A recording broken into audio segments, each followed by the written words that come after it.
Hi viewers, welcome back to Khammam real estate. నేను మీ రాజేష్ గూడపు. ఇక ప్లాట్స్ విషయానికి వస్తే ఈ ప్లాట్స్ అండి రఘునాథపాలెం ఊరు మధ్యలో ఉన్న 13 ఫ్లాట్స్ మాత్రమే ఉన్నాయి. సరౌండింగ్స్ మొత్తం కూడా హౌజెస్ ఉన్నాయి. లొకేషన్ మాత్రం చాలా బాగుందండి. కిరాణా షాప్స్, మెడికల్ షాప్స్, స్కూల్స్ కూడా అందుబాటులో ఉన్నాయన్నమాట. ఇప్పుడు మీరు హౌస్ కన్స్ట్రక్షన్ చేసి ఉండొచ్చు కూడా.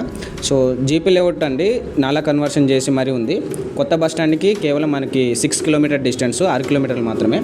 చాలా ఫాస్ట్గా డెవలప్మెంట్ అయ్యే ఏరియా అండి. మెయిన్ రోడ్కి కూడా చాలా నియర్లో ఉంటుంది. ఈ ప్లాట్స్లో గజం వచ్చేసి 8,000 చెప్తున్నారండి. బట్ మన ద్వారా వస్తే ₹1 అటు ఇటు మనం మాట్లాడుకోవచ్చు. అలాగే ఖమ్మంకి వస్తున్న గవర్నమెంట్ ప్రాజెక్ట్స్ కూడా చాలా నియర్లో ఉంటుందండి. అలాగే మెడికల్ కాలేజ్, ఇస్కాన్ టెంపుల్ మొత్తం కూడా మనకి శాంక్షన్ అయి ఉన్నాయి. సో మీరు పేమెంట్ కట్టిన రోజే రిజిస్ట్రేషన్ కూడా చేయడానికి కూడా డాక్యుమెంట్స్ అన్నీ కూడా క్లియర్గా ఉన్నాయి. సో రిజిస్ట్రేషన్ పరంగా చూసుకున్నట్లయితే మనకి ఎలాంటి ప్రాబ్లం అనేది లేదు. ఇది మోస్ట్ ఇంపార్టెంట్ అండి. ఈ ఫ్లాట్ లొకేషన్లో ఓన్లీ ఓపెన్ ఫ్లాట్స్ 13 ఫ్లాట్లు మాత్రమే ఉన్నాయండి. అది కూడా ఏంటంటే 120 గజాల నుండి